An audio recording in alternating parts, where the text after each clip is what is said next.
वाराणसी में संत समागम के दौरान बोली काजल सिंघला, बहन बेटियां जरूर सुने। उत्तर प्रदेश के वाराणसी में कट्टर हिंदू शेरनी के नाम से जाने जाने वाली काजल सिंघला ने संत समागम के दौरान भारत के बॉलीवुड, टीवीवुड, वेब सीरीज और तमाम सीरियलों को निशाने पर लिया और उन्होंने ख़ास तौर पर 15 से 25 साल तक की जो नवयुवतियां हैं और 27 से 35 साल तक की शादीशुदा महिलाओं को इस जंजाल से कोसों दूर रखने की बात उन्होंने बताई। वो कौन सा जंजाल है उसके बारे में आप विस्तार से सुने। जिसने इस वीडियो को नहीं देखा और नहीं सुना, शायद उसने बहुत कुछ खो दिया। तो आइए सुनते हैं किस तरह से समझाती और बताती हैं काजल सिंघला। बच्चियों को बिगाड़ने का काम बॉलीवुड अपने टीवी सीरियल के माध्यम से करता है।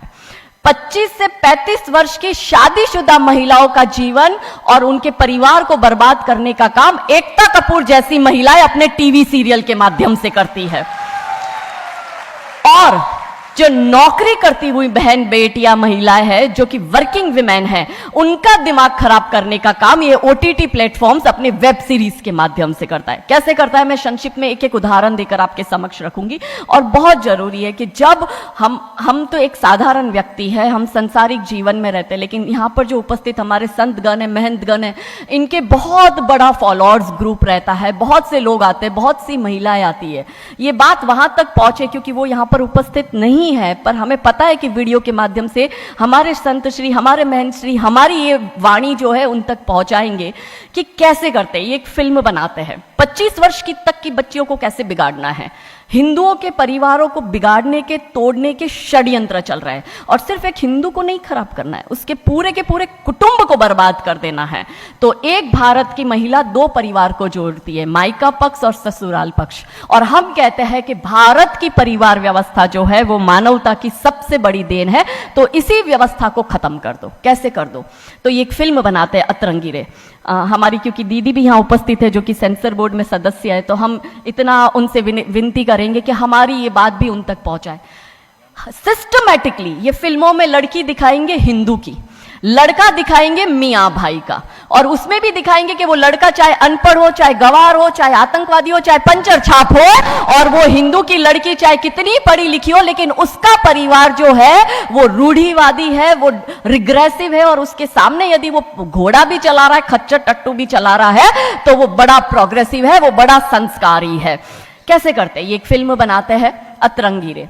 अतरंगी रे फिल्म में जो कि आज की युवा बच्चियों का लेटेस्ट क्रश है, सारा अली खान हीरोइन लेते हैं। हमारी युवा बच्ची इसको फॉलो करती है। उसमें यह दिखाते हैं कि सारा अली खान जो एक मुस्लिम लड़के के प्यार में पड़ जाती है और अपने परिवार से विरोध कर कर, उनसे लड़ झगड़ कर ट्रेन में बैठकर वो भाग जाती है। उसी ट्रेन में एक संवाद होता है उस पिक्चर के हीरो का और उसी हीरोइन का। दोनों अपनी अपनी लव स्टोरी शेयर करते हैं।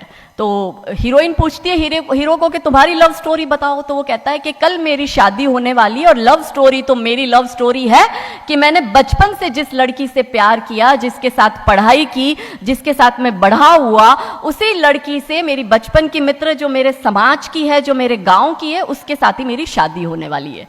तो वो हीरोइन कहती है अरे ये और कोई लव स्टोरी है, ये लव स्टोरी नहीं हो सकती। तो हीरो पूछता है तो फिर क्या हो सकती है लव स्टोरी?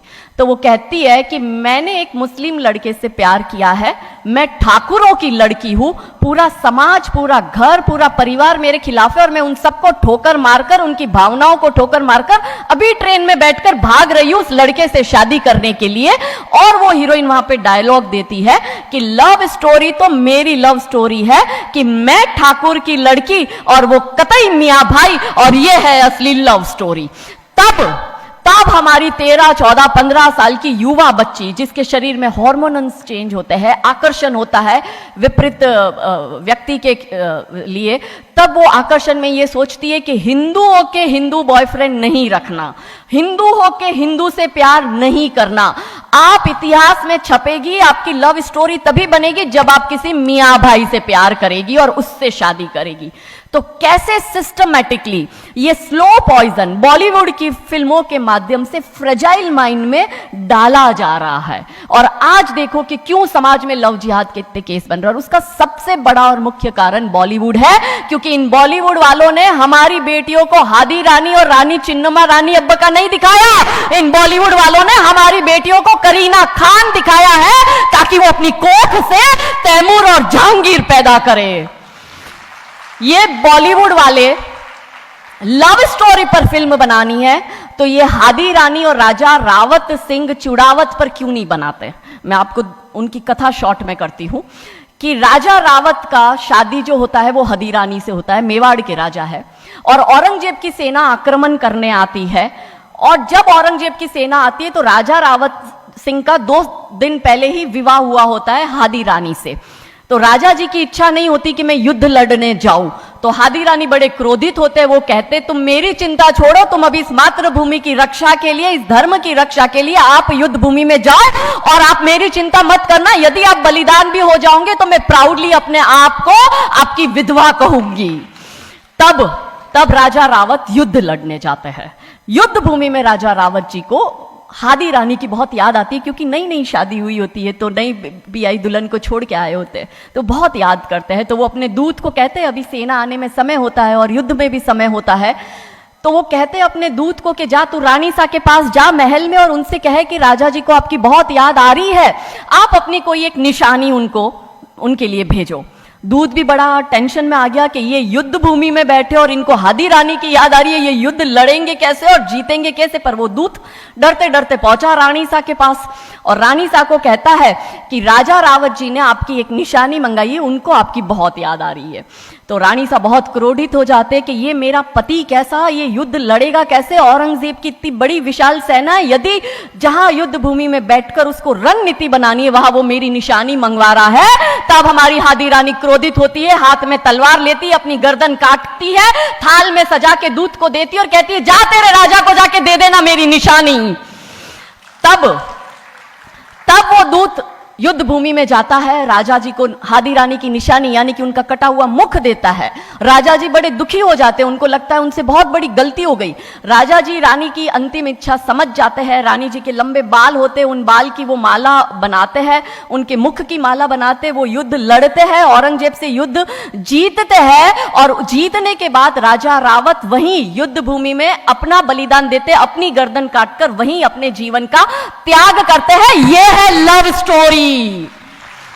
पर बॉलीवुड इस पर फिल्म नहीं बनाएगी कि इतिहास चुराए नहीं है, हमने इतिहास बनाए हैं और लाखों शीश कटे हैं रण में, तब जाके हिंदू कहलाए हैं। ये महान गौरवशाली इतिहास हमारा, पर बॉलीवुड इसका इतिहास हमारे समक्ष आने नहीं देता।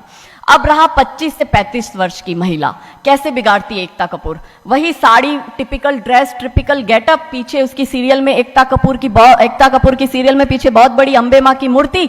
दिखाएंगे कैसे हिंदू महिला को, क्योंकि परिवार खत्म करना है हिंदुओं का। तो वो एक से प्यार करेगी, शादी दूसरे से करेगी, जीवन में तीसरा पुरुष आएगा, फिर दूसरा मर जाएगा, फिर उसको चौथा पसंद आने लगेगा, फिर जो मर गया वो जिंदा हो जाएगा, फिर कंफ्यूज हो जाएगी किसके साथ जाऊं, दूसरे के साथ कि चौथे के साथ। क्या हमारी भारतीय महिलाएं, क्या हमारी हिंदू महिलाएं, सबसे बड़ा प्रश्न यह है कि क्या हम 4-4 पुरुषों के साथ अफेयर करते हैं? क्या ये हमारा सम्मान है? और अगर यदि हम सब एक होकर इसके लिए नहीं बोलेंगे तो ये आवाज नहीं उठेगी। और दुख की बात यह है कि ऐसी एकता कपूर जैसी महिलाएं जो घर तोड़ने का काम कर रही है, इनको पद्मश्री अवार्ड मिल जाता है। कैसे मिलता है? भारत सरकार से इस भूमि पर खड़े होकर मैं निवेदन करती हूं कि आप ऐसी महिलाओं के पद्मश्री वापस लो, क्योंकि ये महिलाएं हिंदू परिवारों के मकान, घर तोड़ने का काम कर रही है। और तीसरा और अंतिम, नौकरी करने वाली बहनों का दिमाग कैसे खराब करना है। तो ओटीटी प्लेटफॉर्म के माध्यम से ये दिखाएंगे कि यदि आप नौकरी कर रही है तो आपके सास ससुर आपके पैर की जूती, आपका पति आपके पैर की जूती। बच्चा पैदा करने के लिए आपको किसी से शादी करने की जरूरत नहीं है, आपको ससुराल व्यवस्था में रहने की जरूरत नहीं है, और आप है फेमिनिस्ट। और स्त्रीवाद का झंडा दिखाकर हमारी बहन बेटियों को एक हाथ में शराब का ग्लास, दूसरे हाथ से सिगरेट फूको, अंग्रेजी में गालियां बको और आप अपने आप को फेमिनिस्ट कहो। क्या यह फेमिनिज्म है भारत की धरती का? ये कभी नहीं हो सकता। रानी चिन्नमा रानी अब्बा का फेमिनिज्म का उदाहरण है। और दूर जाने की जरूरत नहीं है, हमारी परम पूजनीय दीदी मां साध्वी ऋतंबरा दीदी मां फेमिनिज्म का सबसे बड़ा उदाहरण हमारे समक्ष है। रानी नायका देवी, रानी लक्ष्मीबाई हमारे लिए फेमिनिज्म का सबसे बड़ा उदाहरण है। तो यहां उपस्थित सभी महानुभावों से हम यही विनती करते हैं कि फिल्म के माध्यम से ड्रग्स, अश्लीलता और गाली गलौच ये दिखाने के सिवाय कुछ नहीं होता। तो हम सब मिलकर एक साथ एक आवाज उठाए कि इन चीजों का बंद होना बहुत जरूरी है, क्योंकि आने वाली पीढ़ियों को बर्बाद करने का काम ये लोग अपने टीवी सीरियल और फिल्मों के माध्यम से कर रहे हैं। और क्योंकि शुरुआत भगवान राम जी के नाम से करी थी, तो अंत भी हम भगवान राम जी के नाम से करना चाहेंगे कि कौन है राम। राम जो है चेतना है, बिंदु है, बिंदु जिससे प्रस्फुटित है तेज, तेज जो कि इस समस्त सृष्टि की रचना की कल्पना का हेतु है, अनाम है।